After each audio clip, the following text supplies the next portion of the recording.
Hey there, everybody. Bob Betty Bar here, and welcome to episode 3 of the My Friends Are Amazing podcast. So, this week in podcast news, we have had over 200 listens to episode 1 and 2. So, we're obviously shooting for that next milestone of 500 listens. In other exciting news, I'm going to try to do at least one remote podcast when I'm in London next week for the Umbraco UK Festival. So, stay tuned for all that fun. Lastly, I'm still looking for additional sponsors of the podcast. If you are interested in having a live read before the podcast and a mention after, please email me at bob@beatty-bar.com. That's BATY-BARR.com. And with that said, let's get on with our sponsor read. Today, as always, the podcast is brought to you by Social Imposter, reputation management for social networking profiles. I can already hear what you all are saying out there. But Bob, what the heck does that mean? Well, let me tell you what Social Imposter is. Social Imposter is a customized service utilizing proprietary technology that finds and mitigates the removal of fake social network pages on behalf of high-profile brands, actors, athletes, models, musicians, politicians, military officers, business people, members of the clergy, and their management teams. Basically, if you're in the public eye and you're fearful that you might have fake social media accounts on your behalf, you want to get those removed, and Social Imposter is your team to do that. So a huge thanks to Social Imposter for continuing to be my first podcast sponsor, and be sure to check them out at socialimposter.com. Now, my guest for this week's podcast is Sunday Coulter.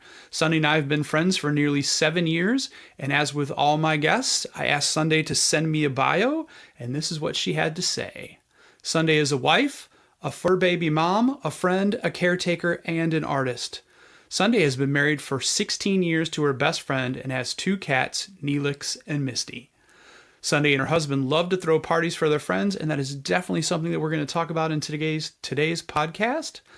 Sunday cares for her aging mother, who is also an artist, and unfortunately Sunday's mom had suffered 2 strokes over the last 5 years, but I know that Sunday is definitely encouraging her mom to continue to pursue art.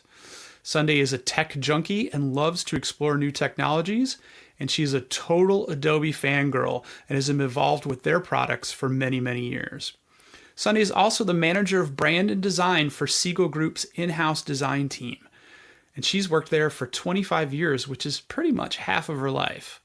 Sunday is also in charge of branding at Maestros Classic, which is a beard care company that is located in her hometown of Bristol, PA. Sunday uses working out as a way to balance her life.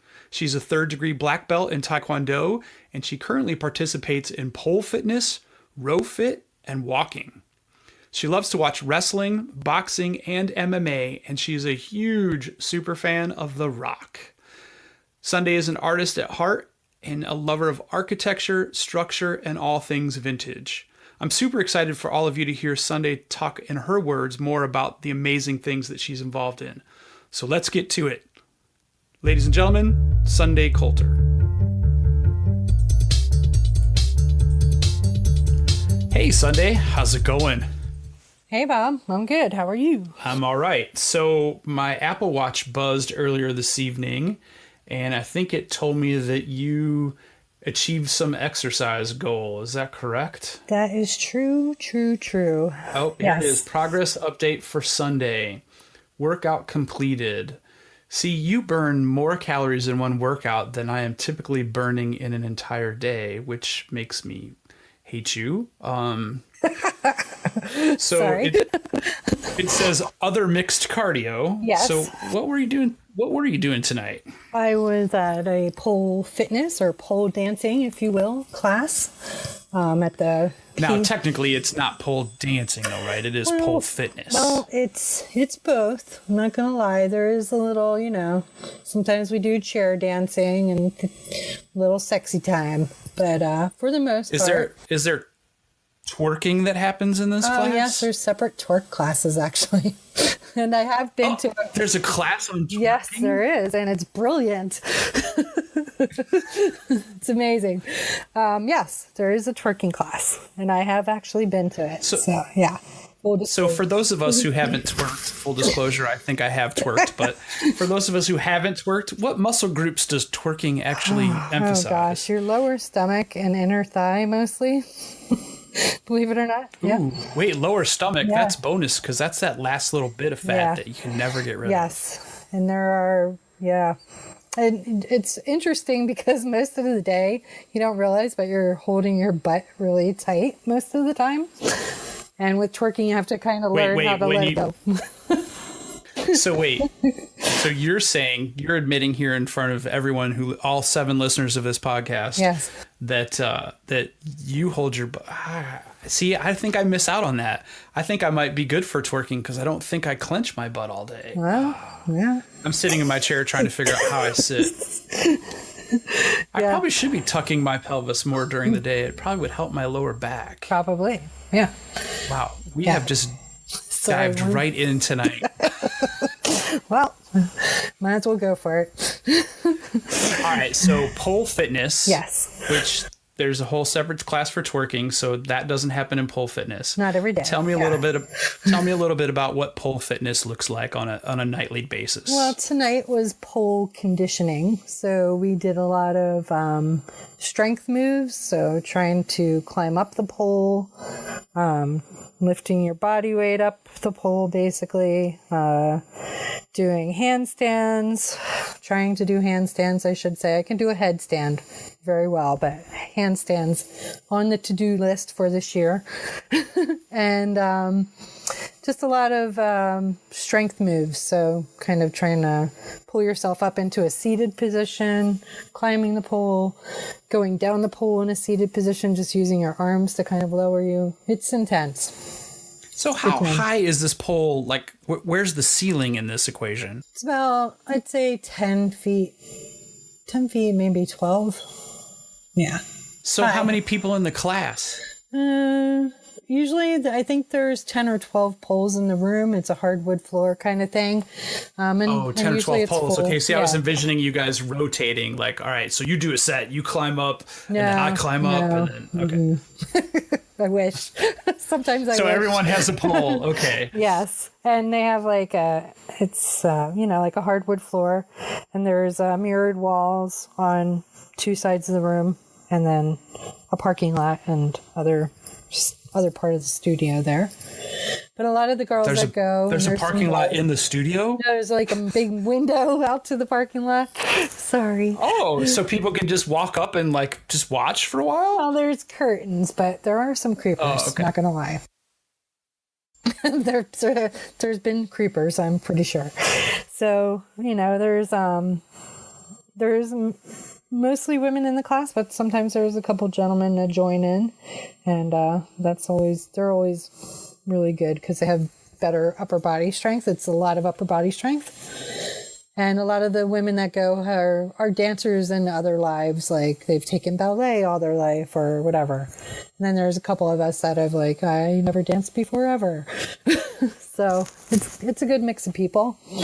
And it's a really supportive environment, and it's super challenging, which I love. So are we talking like 45 minutes, an hour and a half? It's an hour class. It's usually a 20-minute warm-up, and then you get right to it, and then that's it. So 20. And so people 40 our minutes. age appreciate that 20-minute warm-up for sure. Yeah, I usually miss a good 10 minutes of it, unfortunately. Traffic from work is usually go on Monday and Wednesday, and sometimes Thursday. And coming from work, there's usually traffic, so I get stuck. I'm always late, but I go anyway. So we're not going to spend a lot of time talking about work, but how long is your commute? About an hour and 20 minutes one way. Oh my God. Yeah. And then, hour and 20 minutes. And it's in a different state, actually, right? Yeah, New Jersey. I live in Pennsylvania. Not tough in the East Coast though, because all those little tiny states. But yeah, it's not bad. It's a beautiful drive-in, actually. I go a lot of back roads, so it's fall right now, so it's really, really beautiful. And I take a lot of little winding, turning roads. That's good and bad.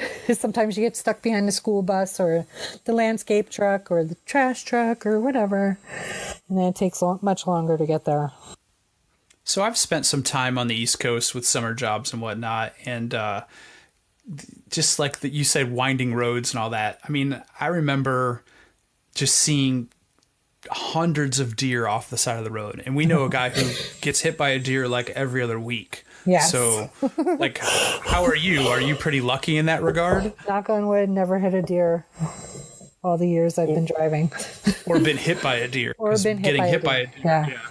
Neither. Oh. I am super vigilant though, and I'm married to a truck driver, so I'm always constantly looking around when I'm driving. It's just like a learned behavior from him. So I see them. I always see them ahead of time. Like slow down, beep my horn, flash the lights, do all the stuff. Did they do anything in Pennsylvania to control the deer population, or is that just like crazy out of control? No, they have hunting seasons. Sorry for all those people that are against hunting, but yes, there's hunting season in Pennsylvania. There has to be, because deer actually unchecked can just like, it's just not good for the herds. There does seem to be quite a few this year too, so I see them more often. You usually see them right at dusk and right at dawn. Yes. Back in the 90s when I was out there, it was insane. Yeah. So I try to leave after it's dark or before it's dark. One or the other. Yeah. So you hustle, you do your hour and 20-minute commute to go exercise. Yep. Very nice. And then I usually leave there and go to my mother's to check in on her. How is Mom? Come home. Mom's good. Actually got her drawing and participating in Inktober. We're not posting anything, but she's actually doing the drawings, which is really exciting. Good for her. Yeah. So now, all right. So for people who don't know Sunday, she's a little bit of a rebel rouser. We talk about we're in the bad kids club. So do you get that from Mom or do you get that from Dad? Ooh, that's a hard call. A little bit of both. Your mom's pretty spunky, though. Yeah, my mom has always been the person who's like, go ahead, try it, see what happens. Kind of person. Natural consequences. Well, even when I was little, I'd be like, how do they do that? And she'd be like, go ahead, try it, find out. I don't know. So I would. And of course, consequences for sure. But also she never really said no, or you can't do that, so that was always a good thing. So a lot of positive reinforcement and no preconceives on what you could or could not do. Right. That's pretty awesome. Yeah, it's kind of cool. My dad was a rebel in a different way. I'm not sure how to describe that one, so I just won't even try. So would you say Mom is progressive, or is she, I mean, obviously she's into the arts. Yeah, but she is a Southern girl at heart. She was born in Tennessee and then moved to Philadelphia when she was in her teens. So I think she's a Southerner at heart. So not an old hippie commune chick. No. Mm-mm. No, she's kind of, she tends to be on the conservative, more reserved side, surprisingly. Surprisingly, exactly. Because Sunday, middle to progressive for sure. Yeah, I am the middle child, so there's that. There you go. Lost in the shuffle. Yes. Oh, sorry. So, all right. So you mentioned Inktober. Yes. I'm not super familiar with what that is. So what is Inktober? It's a social media prompt for artists that comes out in October every year. And it's usually a list of, so you get a word a day. So each day of the month you get a word and you're supposed to draw it. Hopefully Halloween themed. And then you post it on social media and you get to see everybody else's interpretation of the same word. And it's fun. It's like a little social group thing. I didn't know it was word based. I just thought it was a drawing per day. All right. That's pretty cool. Yeah. So your mom's doing some of that too? Yeah. So we started late with her just the other week. She she's been a little resistant about getting back into drawing. She's an accomplished artist on her own, in her own right. But she had two strokes actually, over the last couple of years, and it affected her right side, which is her dominant hand. So she's been a little resistant, but I've been pushing her to get back into it. She's super talented. And she finally agreed after I put her on CBD oil. All things. Oh, God, yes. All right. So Charlotte's Web, right? Yes. Charlotte's Web. Yep. And so, all right. So your mom has had a couple strokes. Yeah. She's doing the CBD oil. So like, what is it doing for her? I really feel like it's quelling her anxiety about things. She had some aphasia from her strokes, which is like just general confusion, and like you get kind of stuck on things and you can't move your brain forward. So she has a lot of anxiety around that, and pain, just real and imagined. So it helps her with all that. And I think it's just like kind of mellowed her out a little bit to where she can like start thinking about, maybe I can do this, instead of constantly being like in this panic state. Yeah. Right. And so the CBD is not psychoactive, though. It's just kind of the mellowing part, right? Right. Exactly. And anti-inflammatory, I think, is what I've heard. Yes. Mm-hmm. Really great for anxiety and depression. So, yeah. Have you tried it? I have. Seems good to me. Like from first dose, or? Yeah, I think so. I'm not super anxious to begin with, but definitely a little more focus, I think, I would say. Very cool. All right. Well, then, I know it's definitely on my list too, but that seems like a pretty solid, non-scary endorsement. So yeah, and just for those people out there that are wondering, my husband is, like I said, a truck driver, and he had to take a drug test recently. He's also taking it. Didn't show up at all, so it is true. It won't show up on a drug test. It is not psychotropic. So the CBDs don't flag at all then. All right, that's very good to know. Yeah. All right, so next question about mom and art. Is she doing it lefty or righty now that she's getting back into it? Well, I just asked her that tonight, and she said a little bit of both. And I was like, we're getting fancy. So she is mellowing and being spunky as herself. Nice. Yeah, so it's good. I'm really excited about it. I'm hoping that she sticks with it and can find a new style and hopefully embrace it. Oh, the new style aspect. That's actually kind of exciting. Hopefully she gets excited about it too. Yeah, totally. So what else are you doing with art? You're doing the Inktober. I mean, I know you're doing some other stuff. Yep. I do mosaics, and I just finished a class up that I have been doing for the last 5 weeks, I guess. Yeah. So Tuesday or Thursday nights I go between like 6 and 9 o'clock and do mosaic, and that's a fun process. All right, so okay, tell us about the process, because I mean I had to look it up when I was kind of taking notes. So what is mosaic all about?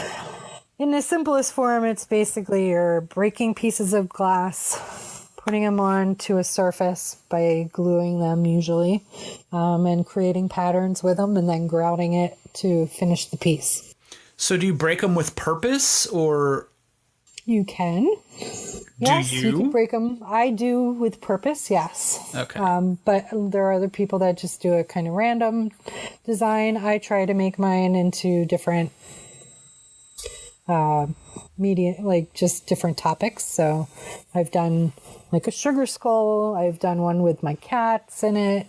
I've done tribute to Prince. I've done girl kissing the moon, and then a surprise one that I can't tell you about, but another one. And for those my personal favorite. Those 7 people that are listening, I've actually seen the surprise one, and it is freaking amazing. Oh, thank you. I don't get moved by art very often, and Sunday shared this with me the other day, and I kept going back to it. So, all right, so when I said, do you break the glass with purpose, though, do you break it to fit a specific shape, or do you just take what the broken glass gives you? It can be both. So sometimes I just break it and make it work. And then other times you can do like strips of glass, like long strips of glass, which I used when I did my cats for the background. I kind of made like a vertical striped background behind them. And then you can use, there's like 3 tools that you use. One's like a scratch awl that you scratch onto the glass. Then there's a pair of pliers that you use on that scratched line to break it there. And then there's like these 2 little, there's another tool, which I don't know what it's called, but it has like 2 little discs on it, like a pliers, but it has discs instead of teeth. And you can crunch along the edges of it to kind of make it shaped. And then there's also, some people use a grinder, which I don't do that. But a lot of people get really super OCD about it. And they'll like grind every single piece and make them perfect squares and stuff like that. So it really depends on your personal style. Mine is a little bit more, I kind of just go with it. Being a graphic designer has helped me in some ways because spatially I see things like, oh, there's white space there and I have to fill it with a certain amount of shapes, like, and I can see how they'll all fit together. Yes. That was the thing that blew my mind about this surprise piece is that, you know, as a novice or an outsider looking at or thinking about mosaic, you think of it more as pattern based and just, you know, like colors that, but the level of detail in that piece that you made, just the depth and the way light played with the different colors of the glass. I mean, it gave it so much dimension. It was really crazy. I mean, I don't want to give it away, but man, it kind of gave me a whole new appreciation for mosaic. Not going to lie. So, thanks. Yeah, that was a labor of love. It's for my close friend, and it meant a lot to me. So there was a lot of emotion put into it, and it has. I was trying to really capture how the sun hit this particular subject matter and the shadows and everything. Crazy. So it's hard to do. It's hard to do with mosaic because you don't have like all the colors of the rainbow. You have like glass that's only certain ranges. In certain sizes too. I mean, you have a limited number of pixels, basically, for lack of a better term. Yep. Well, how big are these mosaics that you're making? They're like 12 by 12. Not See, huge. and knowing that layered on top of Kinda that, small. the result of that one, it just blows my mind. And the Prince one too. The Prince one is exquisite. Yeah. Thank you. That again was a labor of love. That was actually me kind of recovering from Prince's death. That really kind of shook my world. But once again, though, there's no way that you couldn't look at that and know that it's Prince, you know? But capturing light, shadow, expression. And I mean, how many pieces of glass in a 12 by 12? Like how many? Oh gosh. But it's not thousands. I never counted. No, it's not thousands. No. It's probably not even hundreds, right? No, probably not. Yeah. Yeah. And it's just crazy. So it's picking the right color, putting it in the right place, and just understanding the features of your subject too. Like you captured so much in his face. It was crazy. Now I wish that there was a slideshow that went along with this, but. Well, you can look me up on Instagram and check them out. They're there. All right. What is that Instagram handle? Oh, it's Sunday, CUZITSSUNDAY. We might want to put that in the little bio right up for the episode too, now that we're thinking about it. That's fine.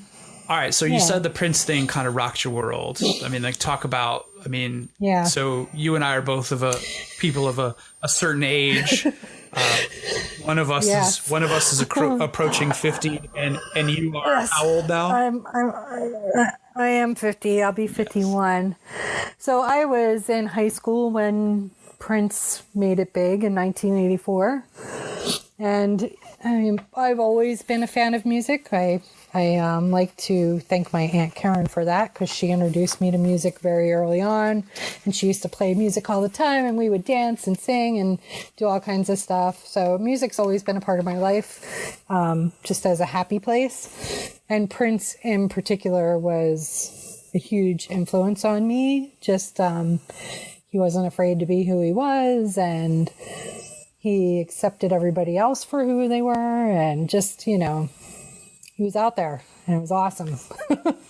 He was flamboyant and big. It was great. Do you feel like he was ahead of his time? Oh, yeah.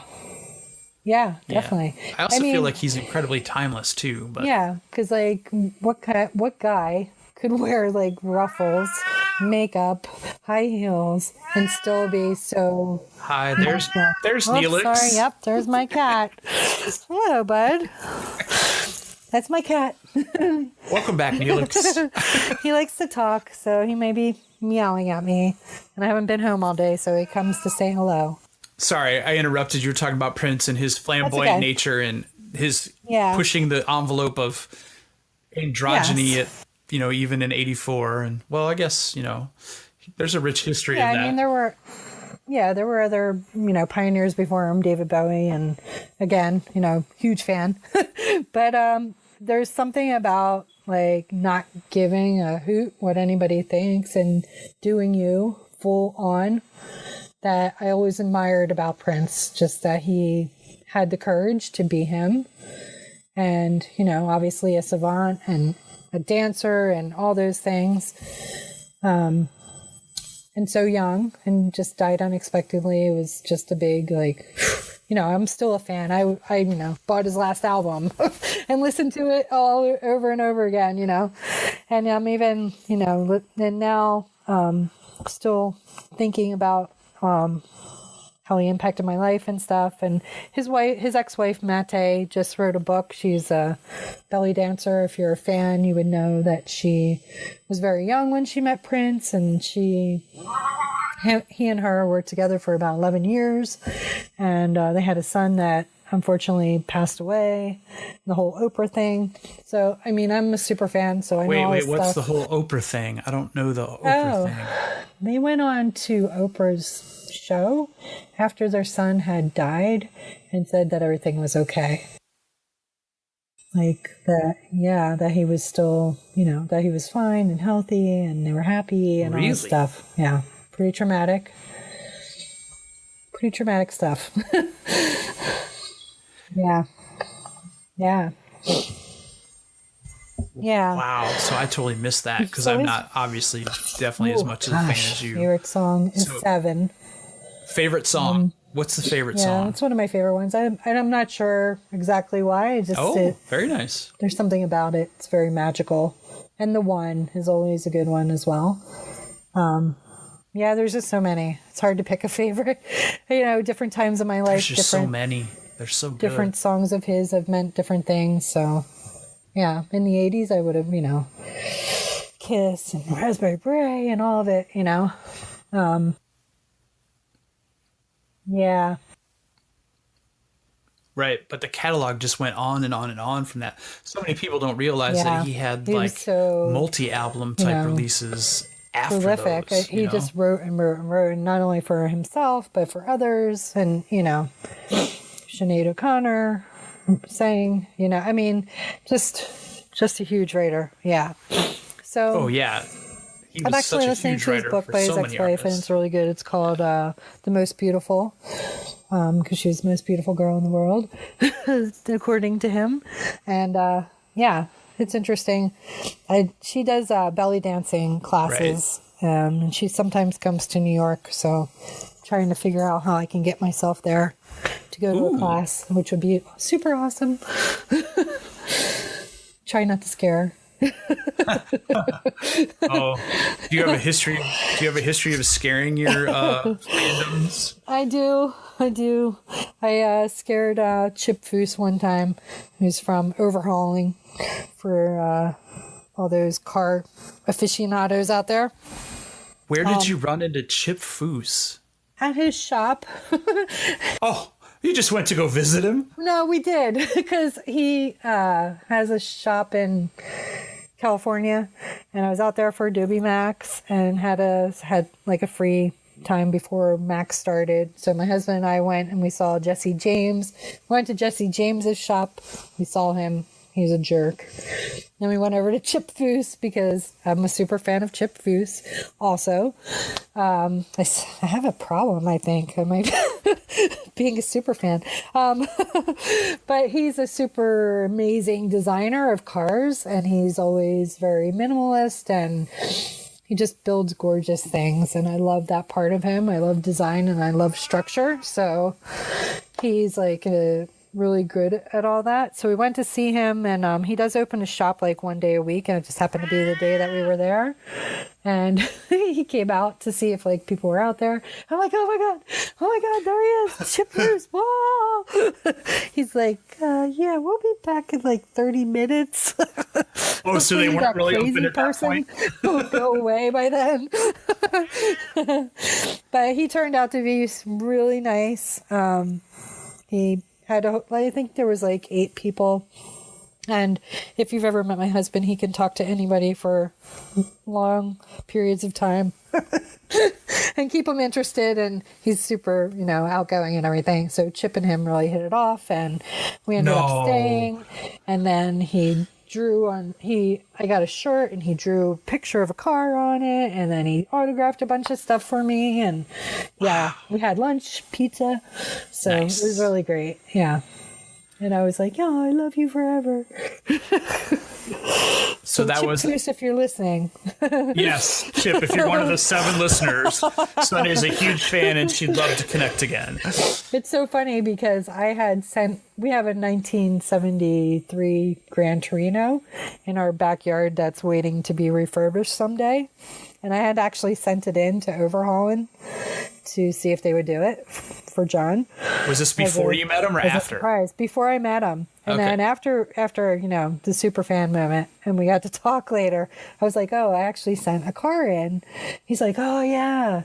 And we started talking about it. He's like, I totally remember this, but it was on the East Coast. It's really hard for us to do that. We're going to do this new show where we travel around more. And, it might be a possibility. I'm like, really? And of course, my husband's freaking out. But they ended up never doing the show, unfortunately. So it didn't happen yet. Yeah, the car shows have kind of died out, right? Yeah, kind of. Yeah. It was weird, that fabricator I thing. Him on, kind of came and went, right? Yeah. After the Tuttles went off, that was kind of the last one, Orange County Choppers. Right. Yeah. It's weird. Kind of went away. So you went and saw him after an Adobe Max or before an Adobe Max or during? It was before it started. Yeah. And what year? We went out like a couple days beforehand. And what year was this? Oh, gosh. I don't remember. I'd say like 2012-ish, maybe. How long have you been doing Adobe Max? Forever. Really long time. Probably since, the first one I was at was actually Macromedia Max. Oof. So from the beginning, back down in Louisiana was where they had that one. Macromedia. I think there may have been one before that, if I remember correctly. But that's totally in the mid-90s, Macromedia, right? Yeah. Long time. Long time. So when did you start becoming a teacher at Max? Well, I'm a teaching assistant. I think that was started about maybe 5 years ago, I believe. So I'm doing that for 5. Yeah. So you've attended quite a few of these, and a handful of them from behind the scenes as well. Yes. Yeah, and they're always inspiring. I recommend if you're in graphic design to go to Adobe Max because it's worth the money, for one.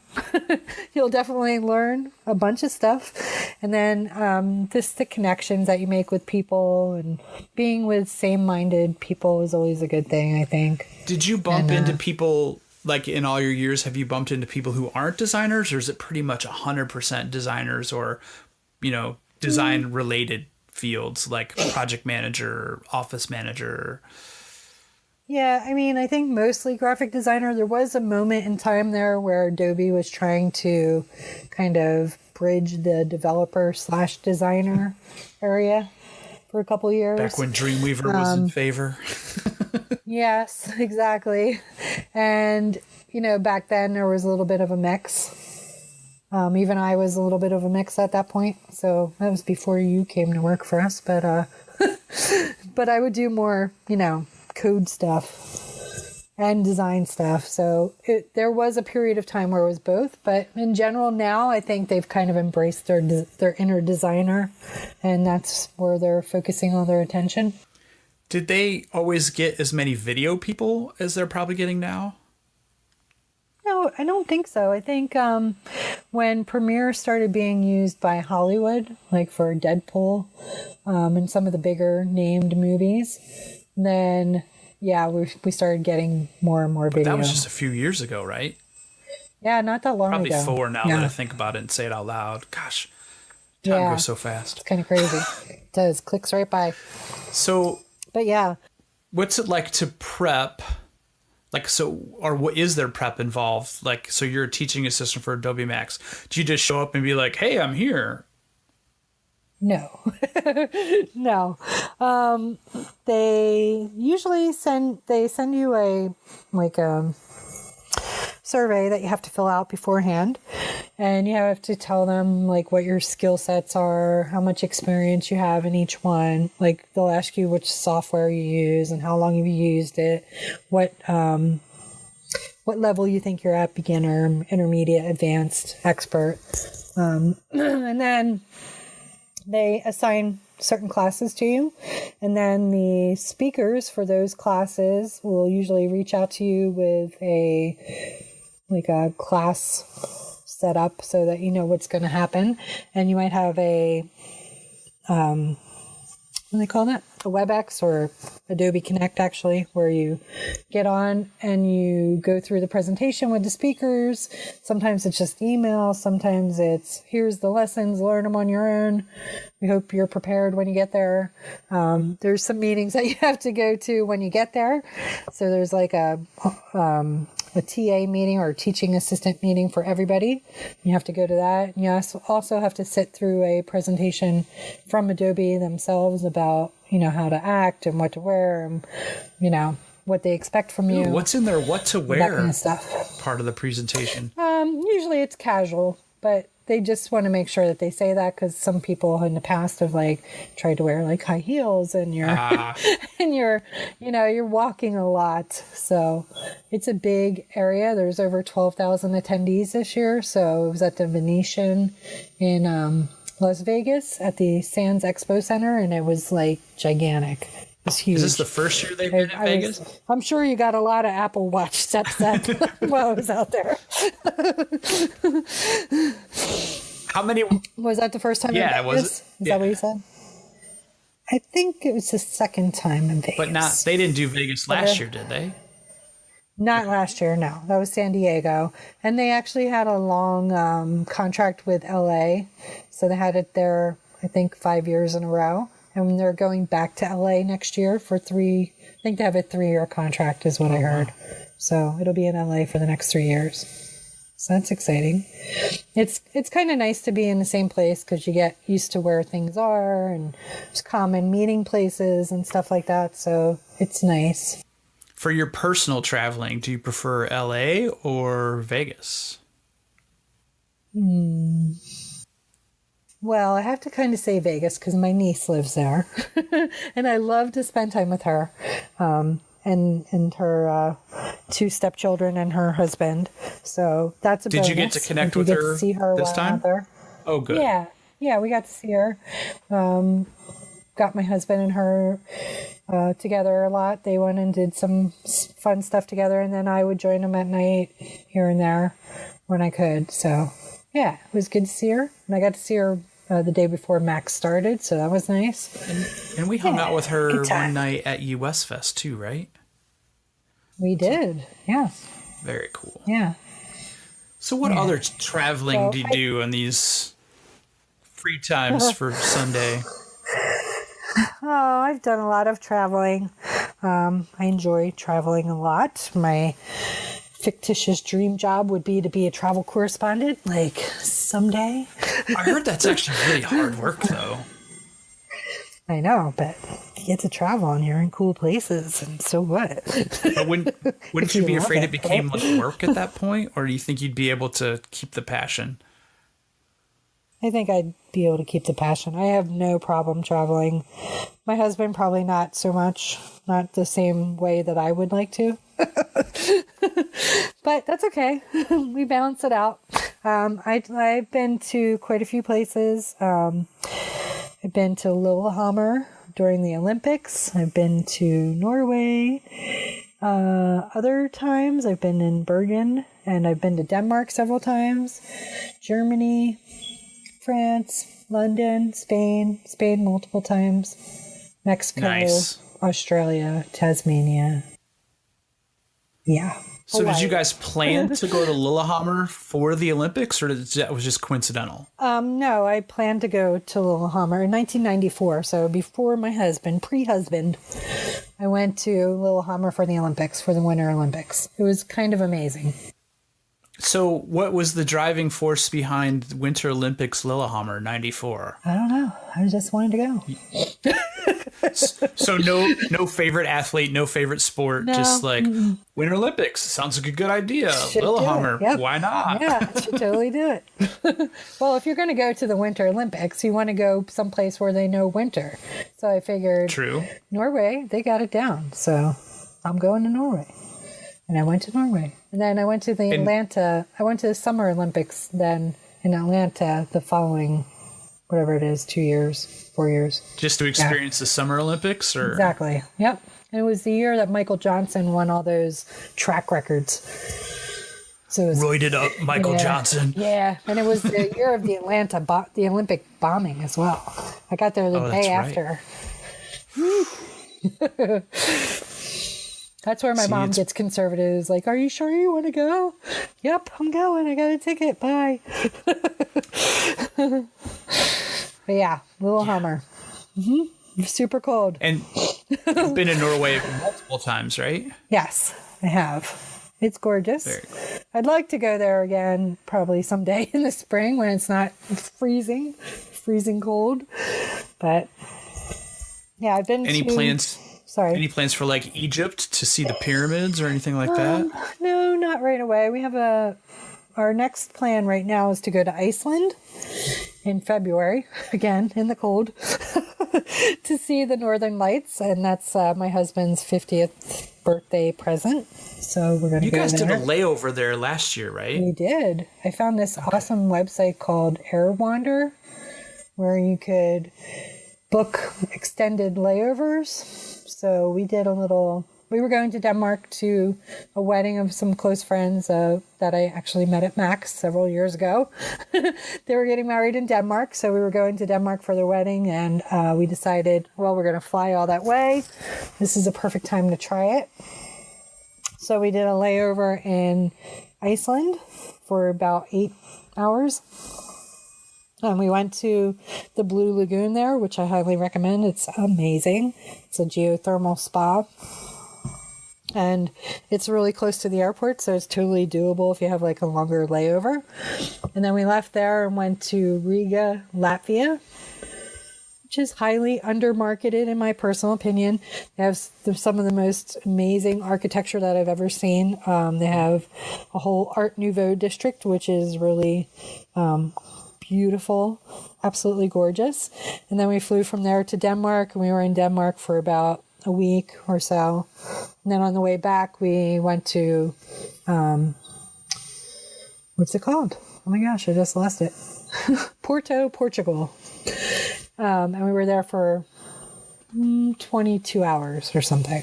So that was that part of the layover service thing too? Mm-hmm. Or? Yes. All right. So tell me about this, because I know nothing about this service. Yeah, it's pretty cool. So you go to the website and you put in where you're starting from, where your destination is, and then where you want to come back to. And then in between, you're like, I want to fly from Newark to Denmark. You can click on a little plus sign and it says, all right, you want to add a layover here. And you can pick anywhere from 1 day to 3 days, I believe. And then it'll show you all the different places that you could go in between those two endpoints. And it'll tell you how much more it'll cost you. So for Iceland, there was no extra cost. It was $0. From Iceland to Latvia was actually minus $25. So I don't know what that was about.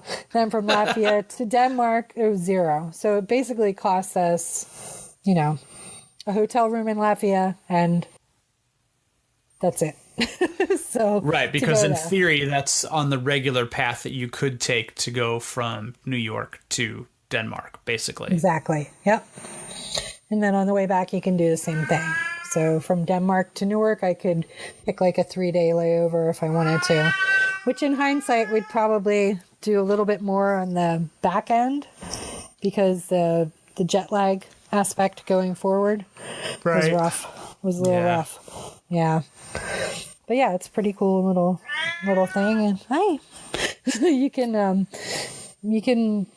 do anything. So even if we were going to Iceland in February, which we're going to do, I could take a 2-day layover in anywhere, really, Moscow.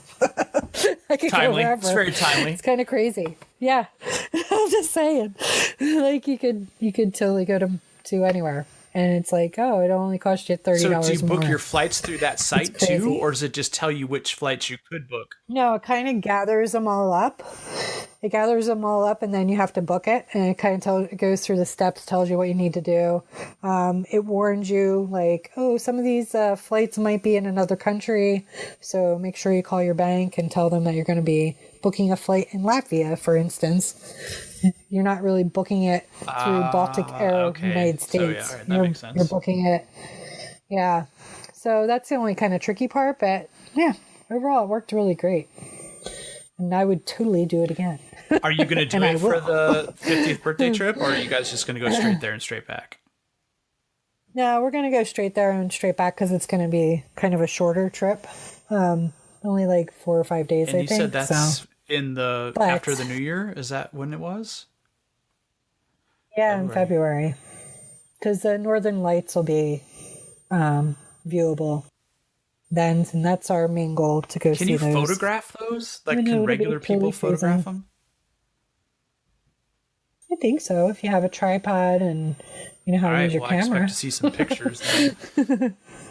I'm gonna try. We're going with some friends, and my friend used to own a photo store, so camera shop. So he's really good with cameras, so I'm sure he'll capture something. You just took a class, right? I did. Yes, learning how to use mirrorless cameras, which is very much like a DSLR, just the settings are in different places. What is a mirrorless camera? So, what is this? It's so it has no mirrors in it. It's all digital. Like an iPhone, or they're smaller.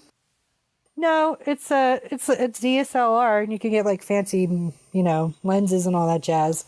But it's just a smaller body, and takes gorgeous pictures. Did you get one of those as swag at Max 2 years ago? Is that what this? Okay, yes, I did. I knew there was a somewhere. Yeah, I did. I got a free Fuji camera. It's really nice. What was the swag this year? I don't think you've ever told me. Oh, no, we didn't get any. Wah, wah, wah. 2 years in a row. There was none last year either?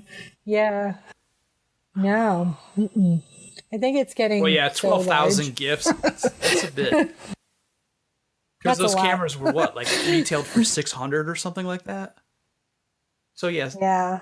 And we got Surface Pros one year. By that times 12,000, that gets a little pricey. Yeah. Microsoft is a big sponsor, so secretly had my fingers crossed for, because they had just made a big announcement the day before or so. Right, the version 2s of the Surface Books. Right, exactly. About the new, yeah. And I was like, oh, come on, please, but nothing. A girl can dream, but it didn't happen.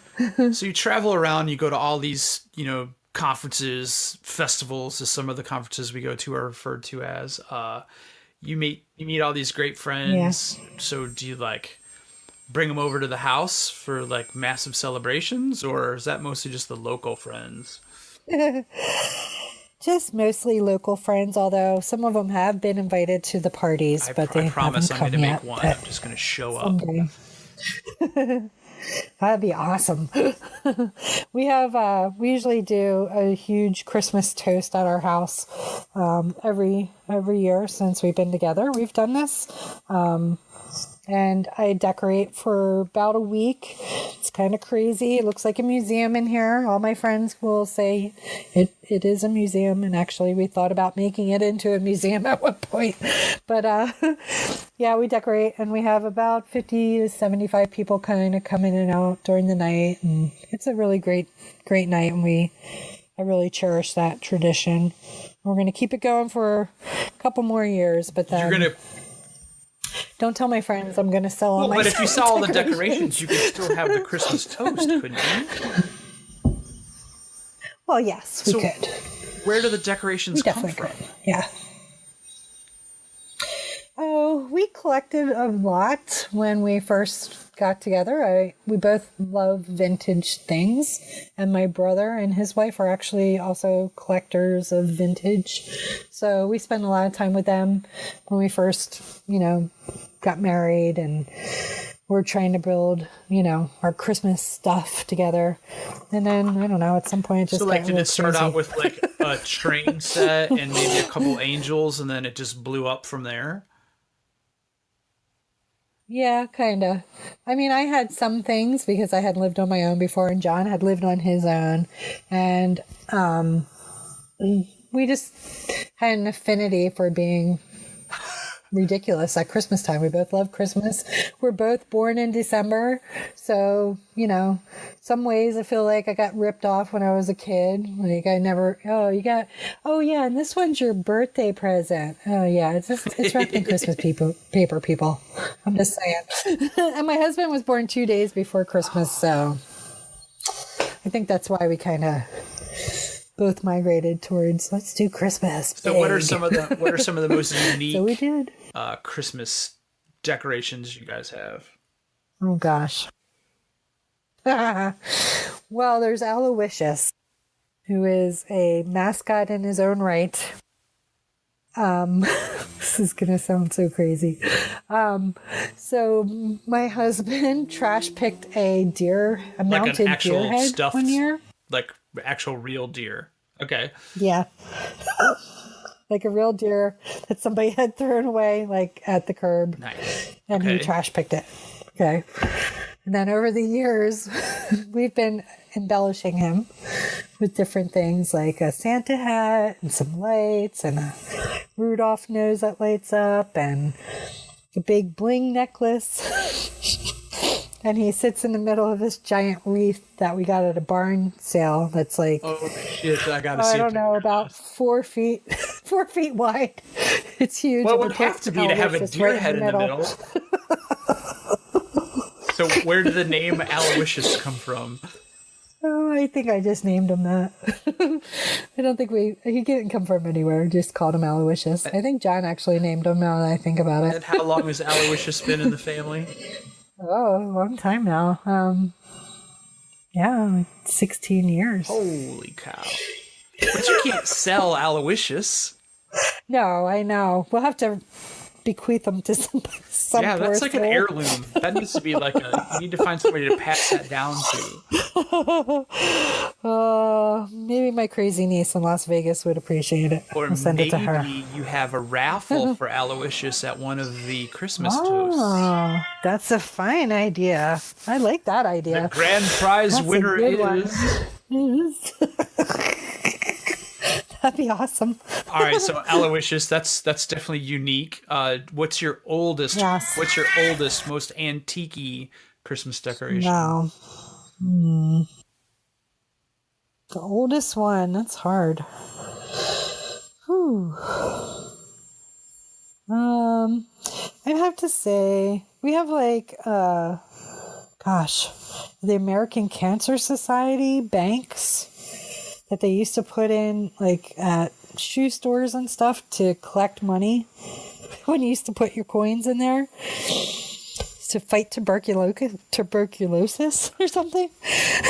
I have a lot of weird stuff. How are we tying this to a kidding. Christmas decoration? I'm trying to figure the Because it's has a Christmas theme to it. It's like got Santa Claus, and then it has like a little white box that says Cancer Society collecting for cure tuberculosis. It's the weirdest thing. I don't know what that to might tell be the you. oldest and the most unique. I think you just marked two off at the same. Yeah, it's kind of weird. We have a lot though. Like how it's many hard pieces? to describe how much we have. Pieces? Oh my God. We have over 100 blow up plastic Christmas decorations. And that you put that in the front yard, or do you put that in the house? Yes. Some in the front yard, some in the house. Oh gosh, I have to make one of these. And then we probably have about say 50 to 60 Rubbermaid totes full of stuff that goes out. What is your November and December electric bill like? Oh yeah, it gets a little pricey. But I always pay ahead of time. So like, you build it back up? in August, I started paying like $50 extra. So it doesn't all hit at the same time. Hit the pocketbook right at Christmas. Yeah. Exactly. Got to plan these things out. It's insane what we do. So is Christmas the only crazy decorating time? No, we do the 3 G's, the ghosts, the gobbles, and the giving. So Halloween, we used to have a huge Halloween party every year. But we had to kind of put the kibosh on that for a little while. And then we decorate for Thanksgiving. I have a collection of, I don't know, over 100 little turkeys of all different kinds from, not a lot of people collect turkeys, so they're kind of easy to find. Oh, look, a turkey. So, yeah, I've been collecting those for a long time. You need to have like a photo blog or something with all this stuff on here. Yeah, I should do that. That'd be fun. So are you guys all decorated for the ghost part or the ghoul part, or what was the first G? The ghost. No, we didn't because I've been at Max and just a lot of stuff going on, and we haven't had a party in the last probably 3 years. I think this will be the 3rd year we didn't have a party. We got a little out of hand. Everybody was drinking a little too much, having a little bit too much fun. So we put a little kibosh. Like, did on stuff that. get broken or set on fire or like? No, I was getting a little too philosophical with friends, and my husband's like, "Halloween's not the time for that." So I got in trouble. Wow! So John shut it down. Shut it down. But we're bringing it back next year in a big way. We're going to have a huge party next year. And we're really looking forward to it because we haven't had a really good one in a long time. People come in costumes and it's fun. And then do they just stay till Thanksgiving or like? Some people don't want to go home. No, but I do a traditional Thanksgiving dinner here every year. And my in-laws rotate every other year. So my brother-in-law and sister-in-law and their 2 children come every other year. And then when they're not here, it's a smaller group, but I still do a full-on Thanksgiving. And I decorate for Thanksgiving because you don't just want to skip over that one. It's an important one. So when you cook, is it like one turkey or is it like multiple turkeys or? I usually cook a big turkey, like 20 pounds, 20 or more. Yeah. How many days do you have to cook that for? And I love to cook. Oh, you have to get up at like 7 o'clock in the morning and put it in the oven if you want to eat at like 3. But yeah. Better you than me. But I love to cook. I've been a lover of cooking for forever. My grandmother on my dad's side was always cooking, and she took care of us a lot when I was younger, when my parents were at work. So I get that from her. I think it relaxes me. I don't mind cooking. Seems like you get a lot of relaxation from all these creative outlets. Yeah, it keeps me balanced. I definitely need the physical outlet. Like working out has definitely always been a part of my life too. Like between Tae Kwon Do and when I was younger, I used to swim and play softball and just always kind of been sporty. So that part Taekwondo in particular kind of used to help me get rid of my stress. Now it's the pole fitness. And I do rowing as well. So that's another like cardio blast. Tell you thing, what, just where you have to be carve totally out a piece present. of your house and get a heavy bag. Well, probably the garage, but yeah. I miss the heavy bag. the best dearly. purchase. Best It's a great purchase I ever stress made reliever. was the heavy bag. Yeah. Sucks when it's That's cold though, amazing. man. Because it's canvas coated. The main part, that Oh, first yeah. couple punches and kicks, yeah, Ouchie. definitely gets your frustrations out because you don't want to hit it too much harder after that. Yeah. We used to, when I did Taekwondo, and then afterwards, a friend of mine owned a Taekwondo school here in town, and we used to go over there, and she'd be like, "Okay, whose face do you want to put on the bag today?" And sometimes we would put Well, people's did you see names on that there. some of the It'd be pro awesome. fighters now get bags with it actually digitally printed on? Like I saw that Holly Holm has a heavy bag with Cyborg like actually digitally printed on Wow. the heavy bag. Yeah, so Interesting. I think that I fight's didn't see that. I follow her on Instagram. Chris? She's crazy. yeah, she's Yeah. definitely in it to win it. But I think that's the next fight. I think it's Chris against Holly. Yeah. Christian. Wow. That should be interesting. That should I be just don't interesting. think I have not seen anybody even scare Cyborg. Like she's never been like Yeah. rocked. No. But we know how that turns out True, sometimes. haven't but been you know rocked. what? The cool Then all thing of a is that sudden, about eek. Rhonda though is Rhonda did get rocked every once in a while, so you kind of saw what that looked like. That's true. But I don't think I've ever seen Cyborg even look like she was even worried. I don't think Holly can do it to her. Yeah. Holly's just not evil enough. Yeah, I didn't think so before True. either. But then she was winning. I was like, And then she won. what happened? Yeah, crazy. So the one time that I was almost going to come to your house was for the boxing, McGregor versus Mayweather. Oh, yeah. But then my daughter shocked me and said that she wanted me to go watch the fights with her. So Wow. didn't make the trip. That was the most I've seen Mayweather fight in a while. Yeah, for sure. And he didn't even fight the first three rounds. He was just like sizing them up. Drug It was him an into deep interesting water. fight. Yeah. Interesting fight. I thought Connor did better than I thought he would. Oh, for sure. Yeah. But it just was amazing to watch him just hit empty. Like, Yeah. you know, barely past his regular 25 minutes that he used to go for MMA. He just completely out of gas. Yeah. Done. Do. I was thinking about, because we were talking about boxing before, and I was thinking the first fight that I ever saw in person was Roberto Duran and Iran Barkley back in 1986, maybe. Oh, wow. So you're a combat sports fan from way back. Yeah, in Atlantic City at the Tropicana. It was a good fight. Dude, that's when boxing was in its heyday. Yeah, it was amazing. And I had really good seats. How did you score I those? couldn't afford seats now. I had a boyfriend who liked to flash money around. And I was young and he was older. It was, I'm going to get one of those one day. it was a typical, stereotypical eye candy girl. For new time. listeners, I'm happily married. I'm not going to find a rich boyfriend anytime soon. So Dang. I know. Just wanted to It's get too that late. full It's disclosure too late. out there. Yeah, it's too late now. I'm not young anymore. I always tell my husband next time I'm marrying for money. That's tale as old as time. Yes.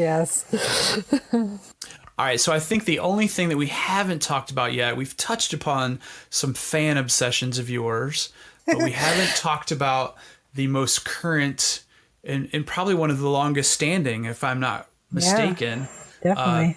Mr. Johnson. Yes, absolutely. The People's Rock, Champ. The People's Champ. Yeah. He got that from Muhammad Ali, right? People's Yes. champ. Yes. He became the new people's champ. Yes, with permission from Ali, which is pretty I didn't cool. know that was blessed. Yes, it was. It was blessed by Ali because he was actually a super fan of Ali. Yes, and had met him several times because through his father. So, yeah, pretty cool, right? That's a crazy guy, man. He's got the full-time hustle. Dude, he's always on Instagram too. It's crazy. And does he do his own? Do you know? Oh yeah, because he's selfieing himself, talking and. That's right. He does do the videos. I forgot about that. Yeah, he does a lot of videos. How does he fit it all in? I don't know. I don't think a man sleeps. I don't know when he sleeps. It's crazy. Yeah, he has the rock alarm clock. Yes, which I use every morning. I'm greeted by "Good morning, sunshine." He sings it to me. Nice. Have you watched Ballers? I'm probably the only user left. I downloaded it. Hasn't been updated in a long time. I'm just Rock. I'm just not an alarm clock guy. So. Oh, it's supposed to break you from your snooze habit, but guess what? Not so much. You can set multiple alarms, and I'm like, this doesn't help me at all. It doesn't work. That was the original idea. It's supposed to make you break your snooze habit. I think you're not gonna happen. You're either a snoozer or you're not. That's just the way it is. True story. I'm definitely a snoozer. I have a couple in my house. Stop sleep shaming. That's my new hashtag. I am a giant sleep shamer, so apologies. So yes, I'm a huge fan of The Rock. Have you watched Ballers? I have not. I plan on binge watching everything. Highly recommend it. It's really well done. Yeah.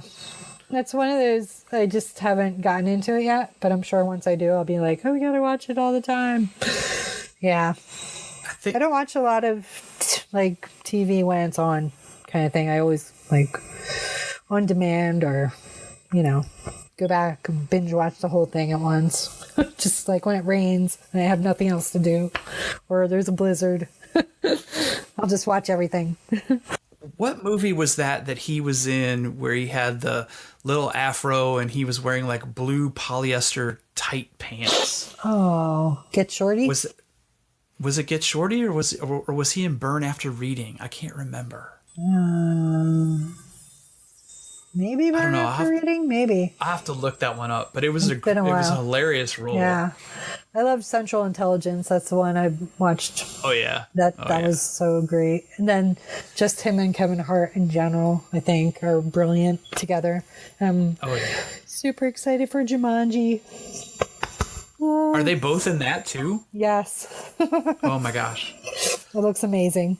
And they're playing teenagers stuck in their bodies. So should be hysterical. Should be a good time. Yeah. They're becoming physical comics right before our eyes. Yeah. I like him best when he's in comedic roles, I think. I think he does really good at that. It's natural. Did you watch Hercules? Yes. I did not. I don't think. Or if I did, it was very non-memorable. Yeah, it wasn't one of his best. No. I mean he looked pretty ripped out in it. He looked awesome, but yeah, I'm not going to complain. But yeah, the storyline, it is what it is. Some movies you just go in for the eye candy. I'm sure you have your own set of eye candy movies. Yes, and actually it was reminded by one of them. Have you seen it might actually be out now, the Mic Drop? It's the new TBS. No. Rap battle. So it's kind of like lip sync. It's kind of like the lip sync battles. It's like lip sync, but it's actual people rap battling each other. Snap. And Halle Berry was on there. Oh, that'd be awesome. And she's in a rap battle with James Corden, I believe. Oh, wow. Oh, wait, I have seen some of this. online. Yeah, if you watch, that one's hilarious. Awesome. But yeah, when The Rock I'm did looking a forward to lip that sync battle with Taylor Swift, that was so epic. Oh, I did not see that one.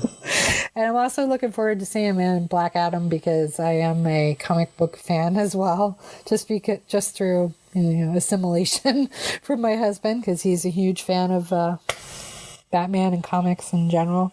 So I know way too much about Batman and other. Is he the lead role in that? No, he's going to be Black Adam. So he's going to be in the Shazam movie.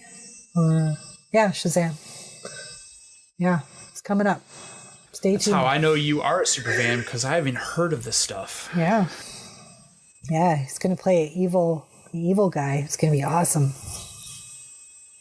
Should be good. At the end of these podcasts, I always ask, who else I should have on there, even though we got some feedback today that maybe I shouldn't ask people live on the podcast to do that. But I'm going to go ahead and I'm going to keep that because it's part of my original show concept. Now, I would love to have The Rock on, but me too. You and I really don't know him to get him on the show. No. So who's someone that you and I know or you could connect me to that you think would be a not necessarily a next guest on the show, but a guest farther down the road? Yeah. So I know, I'm pretty sure you have my husband on the list because John is definitely on the list. And then so somebody that you don't know that I know, my friend Lori Filson, is a really interesting person. And I think is she from Still Kicking? Yes, she is from Still Kicking. Okay, I did know the name. Okay. Yeah, and she would be really a cool person to interview. She's a very interesting person. Her and I used to do mosaic class together, and we obviously studied martial arts together for years and years. So, yeah, I think she would be cool. Do you think she'd be cool about talking about the school, too, even though it's not open anymore? Yeah, I think so. Yeah. Okay. Well, I definitely will add her to my list and use you as a bridge to make that happen. Okay, we could do it. Well, I want to say thanks for being on the podcast. I think this was great, and I think that this hour and 7 minutes went faster than the last hour and 5. Yeah, I think so. Good job. Yeah, it was fun. So, anything you want to leave all the 7 listeners with? Nope. Just wake up every day being grateful and go to bed every night remembering what you contributed every day, and you'll have a great life. Well, that is awesome, and I think you're the second person out of 3 that's mentioned something inspirational like that at the end. So I think on that, we will say good night. Good night.